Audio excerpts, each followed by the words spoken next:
Today's episode on the Truth That Heals podcast features an interview with author Annie Dawid discussing her historical fiction novel Paradise Undone, a novel of Jonestown, with the goal of refocusing the narrative on the victims rather than the perpetrator, Jim Jones. Please note that some topics may be distressing and listener discretion is advised. And if you would like to support this channel, please hit that subscribe button, that follow button, like, share, comment, and if you would like to help support this channel in other ways, I will be leaving links below in the show notes. Enjoy the episode. Hello everyone and welcome to the Truth That Heals podcast. I'm your host Ryan Anthony Hernandez, and today we are with special guest Annie Dawid. Annie, thank you for being here with us. How are you? I'm well. I'm very happy to be with you today. You are the author of Paradise Undone, and I'm very excited to be talking about your book. But before we get into that, can you briefly introduce yourself to the audience? Sure. I have worked on this book approximately 20 years before it came into the world on November 18th of last year, which was the 45th anniversary of the Jonestown massacre. And during those 20 years of research and writing and revising, and then 15 years of trying to get it published and hundreds of rejections, I learned a great deal about Jonestown in particular, and met survivors or families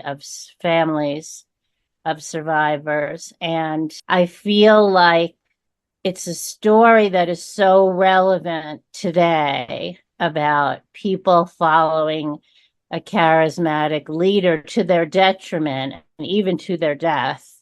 Even though this story dates 45 years, there are people today that are good people, often altruistic people, who find themselves in circumstances where they are beyond the reach of help, at least for a short period of time. And so I'm trying to reach general readers, but then I'm also hoping to reach people who could use some assistance in seeing where they are when they have a leader who is not looking out for them. When you first started this project, all those years ago, what questions did you have to start off your research?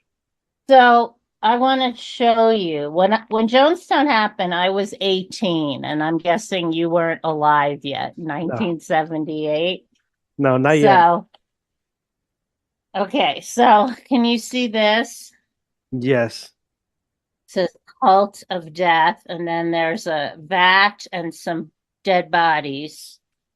And this one from Newsweek is even more disturbing, where it's just dead bodies face down, which was how they were found, but it's as if they weren't human beings. They were these objects. And that was how the mass media reported the Jonestown tragedy. And when I started doing my research in 2004, everything was about Jim Jones. Now, Jim Jones was the leader of People's Temple, which had been around for about 20 years before they ended up in the jungles of Guyana and they built Jonestown. And in the United States, they were this altruistic church organization, which helped a lot of people, especially old people, and also a lot of young people who were on drugs, get off of drugs. And it underwent this metamorphosis before they left this country, but especially when they were in Guyana. And everything was so much worse there. Jonestown wouldn't have happened if they had stayed in California, because people could have just left. Mhm. But they couldn't leave from this jungle compound, like 24-hour boat ride from safety.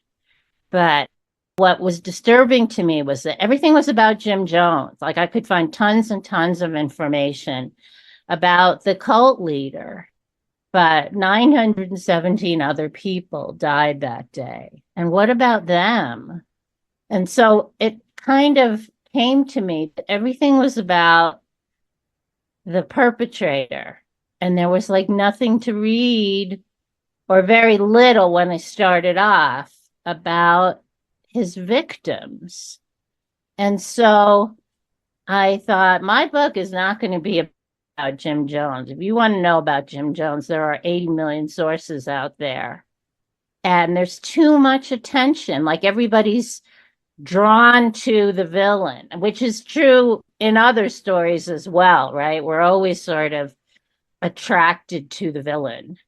But I wanted to know about all these people who were kind of nameless and faceless as portrayed by the mass media of the time. It was an enormous worldwide story in 1978.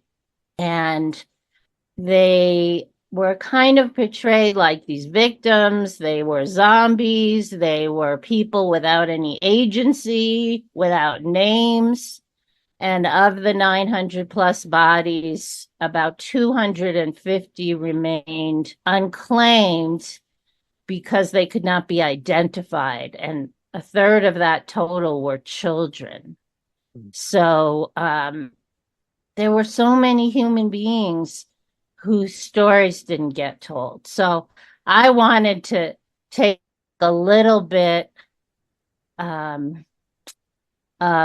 anonymity away from these human beings. And I decided on 4 human beings whose story I would tell in this novel. 2 of them were based on real people who were dead, one of them being Jim Jones's wife. And she was there from the beginning until the last day.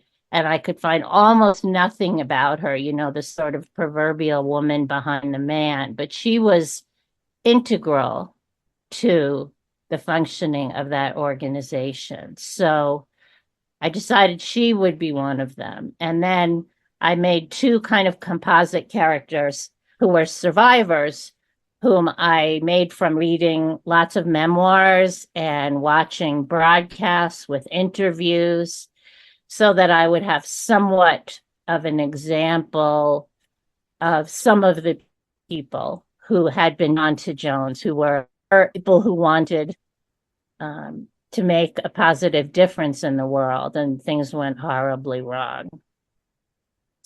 So my questions were, who were some of these people who ended up in this horrible situation, not of their doing? And so that was part of the impetus behind writing the book. So when I started, there were no American novels about Jonestown. And I think that was because it was still sort of fresh, even though it was like 25 years after it had happened. Mhm. And the facts of it were so horrible. It's like, why would you write fiction about this real event where there's so much reportage, journalism, analysis, new religious movements were being studied? It was kind of a new field, and cults ended up kind of being under that label. NRMs, new religious movements, studied in universities. And so, but I'm a fiction writer, so those are my tools. And I had some high school friends, a pair of sisters, who had been drawn into a cult in 1982. So this was already after Jonestown had happened, and their cult had nothing to do with Jonestown. It was a very small group in the Southwest United States, and they like disappeared for 20 plus years. And then one of them died, and the other sister finally extricated herself after her sister's death. And I've been in touch with her, and we're friends and we communicate. And I wanted to understand, she was like me. She was kind of smart and funny and independent and not some sort of zombie follower of anyone or anything. And so I felt like that's just a lie that the media fed us. And of course, when I came to do all this research, there was only one drug addict at Jonestown, and that was Jim Jones. People were not drugged. So, so that was part of what I wanted to illuminate in my work. And there's the Jonestown Institute is the place where everybody who's interested in Jonestown goes to find information. And now everything's online. It was at San Diego State University, and through some strange happenstance, I ended up coming to meet the people who run that, who started it, who did the FOIA, Freedom of Information Act, to get all this material from the FBI after it started and put together this incredible resource. So for any of your listeners, that's where to go, the Jonestown Institute online. And there's so much information and visual information and audio and video. And so that's a little bit of how this started out. How hard was it for Right. you as a writer to get a bit of a story going,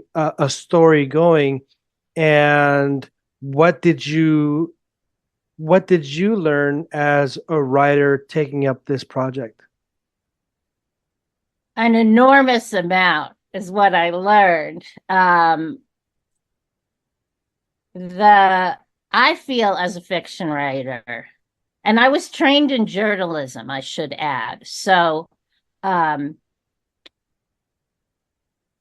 what I knew was that for historical fiction, you have to have the story right. Like all the objective facts need to be checkable.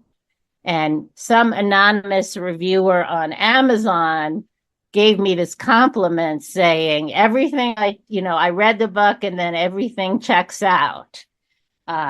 So obviously you make up things like conversations between people. But what happened where and in what sequence, especially in a situation like this that led to this mass death, you have to have that right. And so part of the complexity of the story of People's Temple is, and it's still a controversial story 45 plus years later, is, how much agency did various individuals have in the story of the Jonestown Massacre?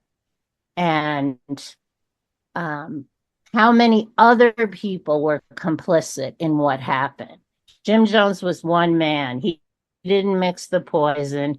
He didn't distribute the poison. He didn't force people individually himself. He didn't force anybody. He had people who were his associates, who basically did the dirty work, which is exactly what happens like in the mafia and stuff. Like the head guy never kills anybody. There are always other people who do that work. And so how much choice did they have? They were all stuck in the jungle too. So so that's been both controversial and illuminating to understand about how the massacre came about. So in the 1950s in Indianapolis, Jim Jones and his wife, Marcelyn Jones, she was a nurse. He was studying to be a minister, and he had work in the hospital as an orderly. That's how they met. She was the daughter of a minister, and she married him, and they started a church. Wings of Deliverance was what it was called. And at the time, Indianapolis was one of the most segregated cities in the country, and it was a huge Ku Klux Klan headquarters. And they wanted to have an integrated congregation. And that was very controversial. So this is the 50s, right? This is before the big takeoff of the civil rights movement. And they're both white, I should say. They started their church and it was popular. And so they had to keep getting bigger churches to house their congregation. And then they started soup kitchens and other kinds of social justice work, helping the poor and helping the elderly. So there is everything admirable about that work. And so that was the origin of the People's Temple. And I believe that they say, right, nobody joins a cult. You join an organization where you find community and meaningful work and often love. And so that was all true. And eventually they ended up leaving Indiana for Northern California. And now we're in the 70s, and it grows and grows. And initially it had been a lot of poor and working class families, both Black and white. And when they moved to California, he wanted to grow the church, and they eventually had temples in LA and San Francisco. And they would also go around the country to other cities, like gathering other people. And many of them were very poor. And 80% of the people who died were African American. Enormous percentage of who they were attracting. And there were also all these like college educated, sort of disappointed white young people who found in the 60s that the world didn't change, and they still wanted the world to change. And so the People's Temple offered them this opportunity to be helpful. And so the church grew and grew, and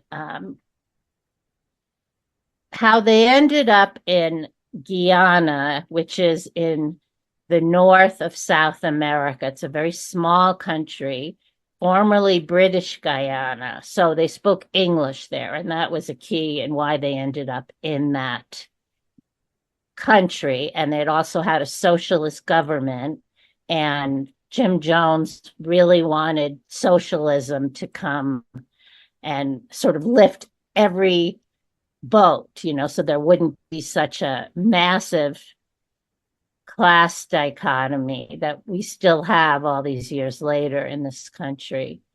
So he became somebody who was relying on speed to stay up. He said he had all this work to do, and sleep was a waste of time. And so it sort of started innocently, I'll say, but then it got worse and worse. And but like I said, he was the one taking drugs, not the other people. And so these other people, they're all working 80-hour weeks, and he gets involved in politics in San Francisco, in the Bay Area. He came to know both Harvey Milk and the mayor, who were assassinated like 10 days after Jonestown happened. So he was in politics, and they started investigating him, and he had engaged in various sorts of underhanded works with his organization. Now, he was never one of these cult leaders who needed all this wealth and all these Rolls Royces. That wasn't what it was.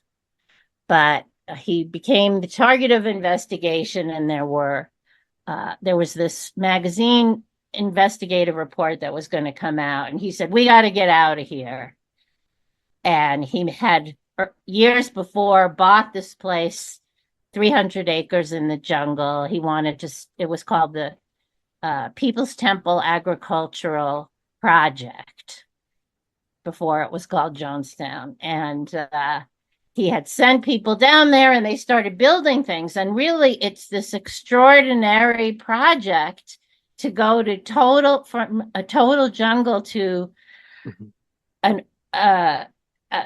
a development which had all these homes and schools, and they were trying to grow crops to support them, to be a self-sufficient agricultural, really a utopian project, which is also the source of so many American stories, and the story of, white people coming to this continent, fleeing persecution and wanting to make a better world. So again, the sort of origin story is very, to me, admirable. And again, it doesn't end up working out like that. So in 1977 is when the bulk of the People's Temple moved to Guyana. And a lot of those, nearly 1,000 people, had never been out of the country, so they all had to get passports. So it was this huge logistic operation. And then they were in the jungle and things didn't go as well as planned. It wasn't easy to grow crops where they were. And ultimately, what happened was they could not be self-sufficient. And Jim Jones became more and more of a drug addict and more paranoid. And he came up with this idea that to die in a mass suicide was more valiant and admirable than any other way to go, like disbanding, going back to the US, which they could have done. Mm-hmm. So the spark was a number of people from the Bay Area went to Congressman Leo Ryan and said, "We're really concerned about our family members down there because we don't have communication with them, or the communication we have is censored because they were censoring everything, and there was like no open communication whatsoever between the US and people in the temple." So the congressman said, "Well, all right, I'll go investigate for you on behalf of my constituents who were concerned about their family." And so he took a group down there, which included some of the concerned relatives and media and some of his staff, including Jackie Spear, who was his assistant. And so they went to Jonestown, and Jones put on this massive show, and it was wonderful. There's footage of the day that they were there, and he said, Congressman Ryan says in the video, he says, "Well, I know for some of you, this is like the best life you've ever had." And then there's all this applause. And even though Jones had told everybody how to behave, I feel like for some people that was true. They were safe there. A lot of them came from the inner city where they were not safe. And, part of People's Temple always attended to people's medical needs. And so they did that down there too. So lots of people were in the city that day getting medical care, dental care, because that's where you had to go to get it. And so there were people who were living a good life in Jonestown. eventually their food was really lousy. They were sort of down to rice soup. And so that happens, and everything is going well. And the congressman's ready to go back to California and say, well, it seems like your people are okay there, and they're there of their own free will. And then somebody comes at Leo Ryan with a knife, and he doesn't actually wound him, but that changes everything, changes the atmosphere. And then people come up to one of the reporters with a little handwritten note saying, I want to leave. And so Jones says, well, let them leave if they want to leave. I'm not keeping them. But of course, that's not true, because he had been keeping them. He had all of their passports. He didn't want people to leave because then he would be a failure. So the short version is the congressman and a few of the people who want to leave go out to the the airstrip, and Jones sends a troop of his guards, the Red Guard, men with guns, to shoot at them. And they shoot at them. They kill 5 people, including the congressman.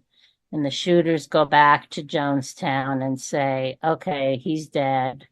And Jones says, and there's something called, they call it the death tape that anybody can listen to from that last day, where he's saying, this is what we have to do. We have to die because they're going to come after us now for killing the congressman, which he had, in fact, orchestrated. He wanted a big dramatic ending. And then he co-opts the words of the Black Panther by saying, we're going to commit revolutionary suicide. And the Black Panthers talked about revolutionary suicide as a way of fighting injustice. And if you got killed, you got killed. They did not mean let's take poison and die. That was not what the Black Panthers were talking about when they said revolutionary suicide. So Jones was a great co-opter of other people's language and misusing and twisting their language. So that's what he's saying. Okay, everybody, we're going to commit revolutionary suicide. But he had been planning this, and there was poison. They had different size syringes to inject the children. It's very gruesome of how planned it was, in fact. And then all those guys with the guns, they came back and they were forcing people to take the poison. And we'll never know quite how many took the poison and how many were forced, how many took it voluntarily. So these 900 plus people died that day. And then the world would find out about it like the next day. And little bits of information started filtering out to the world. And it was because the congressman was assassinated that it became this news story. He was the first, and I think the only so far congressman assassinated while doing his job. Gabby Giffords was shot at while doing her job, but she survived. And his assistant, Jackie Spear, also survived, but was greatly wounded. She's written about it too. If you want to know more, you can read her book. So that's how we came to learn about what happened in the jungle that day in 1978. And at first, there was lots of misinformation that came into the world. And I feel like in the 45 years since, people who are interested are still trying to understand what really happened because of so much misinformation that got distorted. And I think it was the largest mass death of civilians of American civilians in the 20th century, even though they weren't in America, but they were American citizens, all those people. So it is a story that continues to fascinate people today. And just last year, there was a mass death in Kenya, and their leader, who was a church leader, who was a kind of preacher back in the 50s, who had also influenced Jim Jones. So there's this weird connection in that way between that 2023 death and these deaths in 1978. And so that man right now, he didn't die with his flock. He's actually on trial right now in Kenya for those deaths. They found 400 bodies, and they were supposedly starved to death to meet Jesus, which is what he had advocated for them. But there were also evidence that some people were killed and didn't starve to death. So similarly to what happened in Jonestown, we don't know precisely what happened. So in my book, one of my protagonists is he's a kind of a composite character who was an African American man who joined the temple because his grandmother joined the temple, and there were tons of families of multiple generations who were part of his flock. And he's there. He was one of the people who got clean from drugs, and he's there on the last day while the massacre is happening, and he's very smart, and there are guards on the perimeter. And he says to the guards, "Oh man, the doctor just asked me to go get a stethoscope." And because the doctor was checking to see that these people were dead after the poison. So the lets him out to go get a stethoscope from the medical tent, and he runs. And he survives to tell his story. And he's been interviewed a lot, the real person who did this. But there were others too who escaped that day. So some of them their fictional versions are in my book. And now that all these years have passed, like part of the story is also the media story of how it got so perverted in terms of telling the world that there were all these followers. So you have heard, and everybody has heard, drinking the Kool-Aid, and that has come to mean you buy the story sold by the leader, usually charismatic, monomaniacal leader, without question. And you're gullible if you drink the Kool-Aid. And A, that's not true. B, it wasn't Kool-Aid. It was actually something called Flavor Aid. And all these people didn't willingly die. A lot of them were forced. And so what happened a couple of years ago during the pandemic in our country, where there were people saying, "Oh, the pandemic is made up," and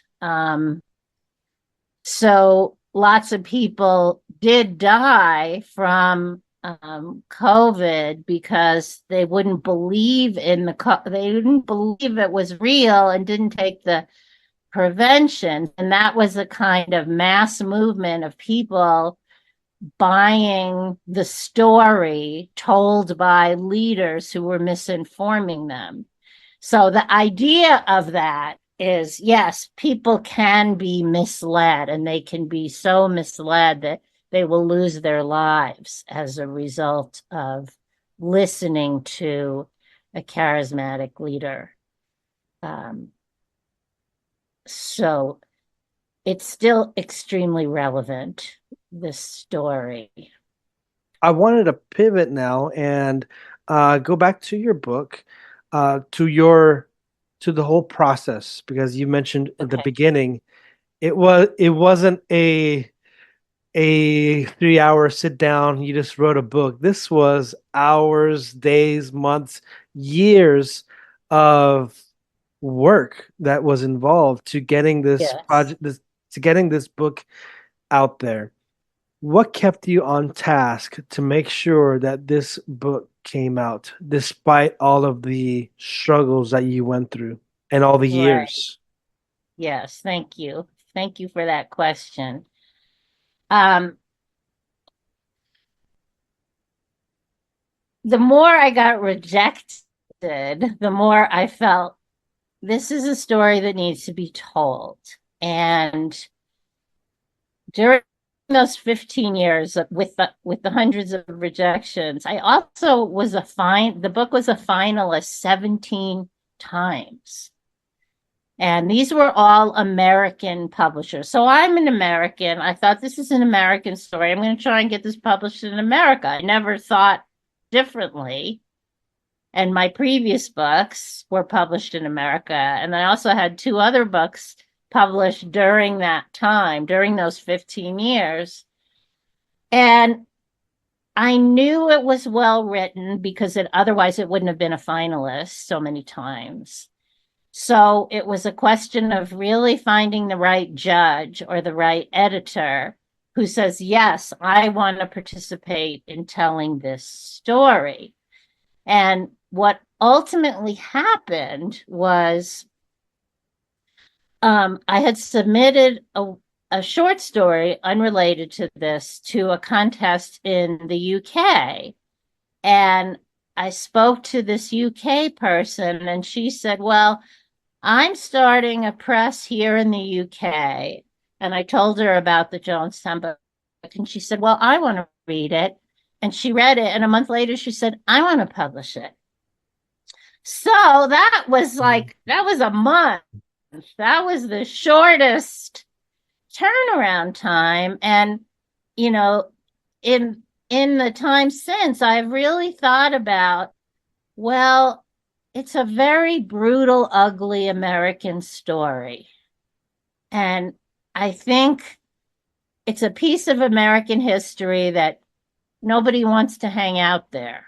It's not a good story. It doesn't have a happy ending. It has a horrific ending. And for this British person, it was this just fascinating story. And it didn't reflect anything about her country, about the UK. And she said, I don't think it's an American story. It's an international story. I mean, there are cults all over the world. And as this Kenyan story from last year tells us, people can be misled and misled to their deaths all over the world.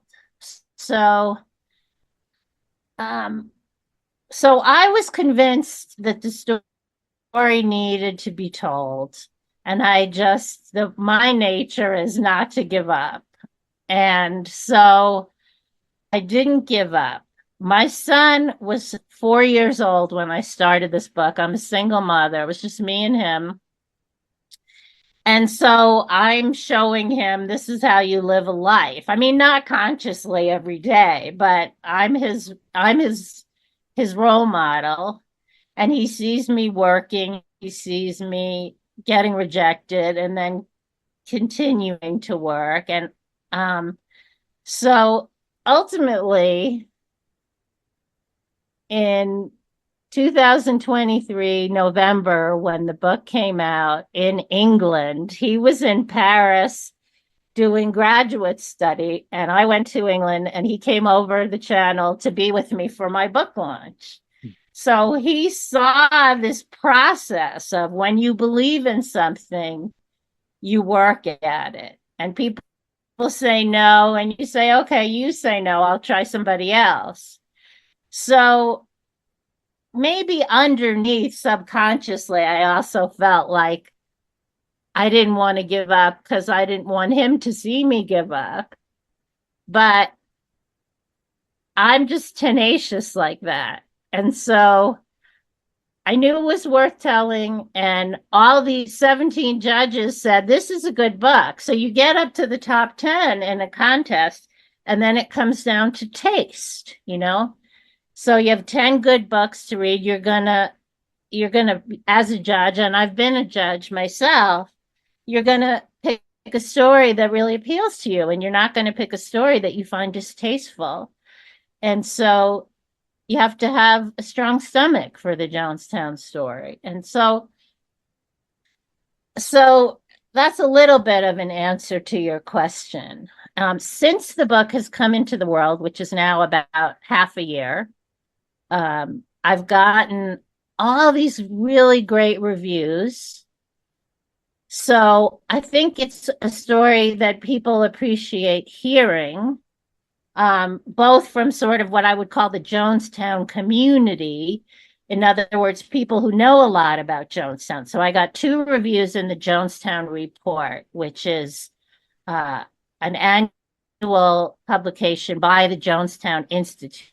So people all over the world um, go to the Jonestown Institute and read that. And so they have all this knowledge. And then there's the general reader who may know nothing at all. And like you, weren't even born when it happened, just to a very large group of American citizens, not just a few people, but nearly 1,000. So I feel like I was right in my hunch that this was a story that people needed to hear. And so now here I am 6 months later, and I'm trying to get the word out about the book.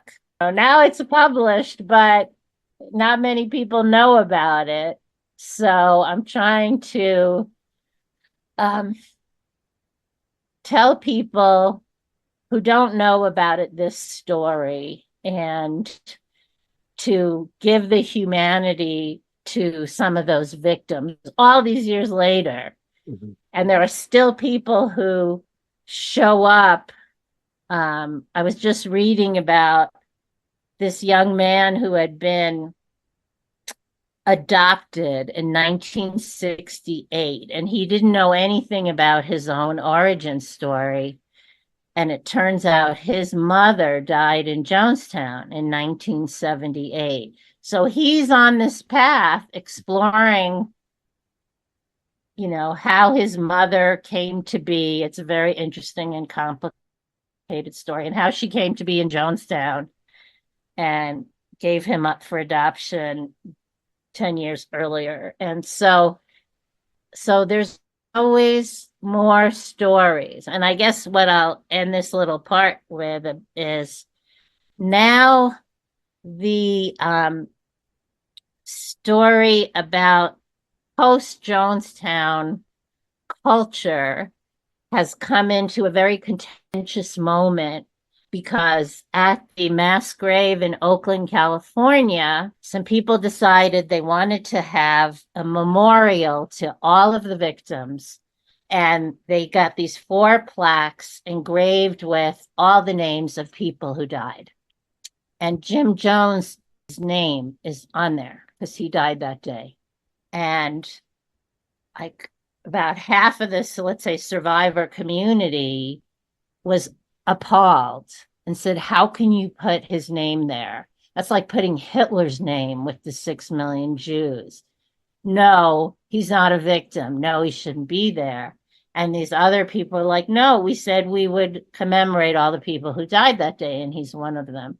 And so since that was established, that those memorial plaques, now there's 2 ceremonies every November 18th. And there's a kind of, people in one group don't talk to the people in the other group anymore because they're so angry about the inclusion of Jim Jones's name. As a writer, as someone who's done your research into the whole Jim Jones, into the lives of the victims, gathering all this, summing it all up, what would you say for you is a truth that heals, a truth that may be beneficial for people who are listening and may need to hear it? I think that knowing the truth about what happened is crucial because the lies and misinformation, let's say not necessarily deliberate lies, have come to be taken as truth in the world. So as somebody who's formed as a journalist, I believe that trying to know the objective truth is healing, because understanding that there were, for instance, all these human beings there who didn't want to die and didn't want to, quote unquote, kill their children because all the children were poisoned first deliberately, because then the parents would say, well, who am I without my children? And I'll die too. But so understanding that there were men with guns there has been a revelation to people who have that information. Okay. So it gives the lie to the zombie story that these were zombie people. The healing, I think, comes from understanding how good human beings can be misled, which was true about Jonestown, this community of 900 plus people in the jungle. That love for one another, their attempt to make a better world in this utopian version of starting a new life in another place. I mean, that I would call that a healing truth, any easier to accept. But it can soothe, I think, in my view, the heart to understand the goodness of those people, their attempt to make a better world, an integrated world, a world not run by racism. That is soothing. It's a tragedy that they died, and it's a horror that Jim Jones and his minions helped to make it all happen. It wasn't one person. It wasn't just Jim Jones. It was the kind of the inner circle. And here's this really difficult piece of news to swallow, information that the person who mixed the poison was their doctor. Mm. And I will recommend to you, if you haven't already read, Robert J. Lifton's book called The Nazi Doctors. So all these people who are supposed to heal, they take an oath that they're going to heal people. Do no harm. Those people you have to look out for also.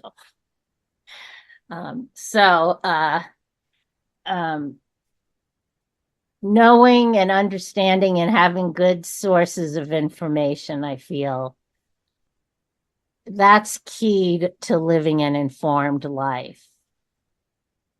So that's how I live my life, is I try to get the information I can trust about how things are happening. And where we are in the world right now is a very precarious place, but I am also feeling hopeful right now about the possible good future here we in the US might take. So at our next election. And I feel like I'm not in the minority anymore on that. So that's my hopeful ending. Okay, well, thank you so much, Annie, for being a guest here on the Truth Heals podcast. And for the audience, go check out her book, Paradise Undone. If you have a copy there with you. So she's showing Undone, Paradise Undone, a novel of Jonestown. And I will recommend to your readers a website called bookfinders.com. For any book you want, you plug it in and you can find the cheapest place to buy it anywhere in the world. So that's how I've gotten all my research for this book came like that. So if you were to buy it on Amazon, it is available on Amazon. I know some people don't want to spend money on Amazon, but if you ended up doing that. Then you could write a review, which is a way to help readers discover the book. So my publisher says I should encourage people to write reviews on Amazon. So I'll just throw that in there. Yes, so for the audience, go ahead and check out the book Paradise Undone. And if you do buy it on Amazon, please go ahead and leave a review. And also, if you're watching this on YouTube, please go ahead and press that like button and share. Or if it's on Spotify, please go ahead and share this podcast so others can find this information, and also they can discover this book, Paradise Undone by Annie Dawid. Again, Annie, thank you for being a guest. And to the listeners, thank you for tuning in to the Truth That Heals podcast. Thank you.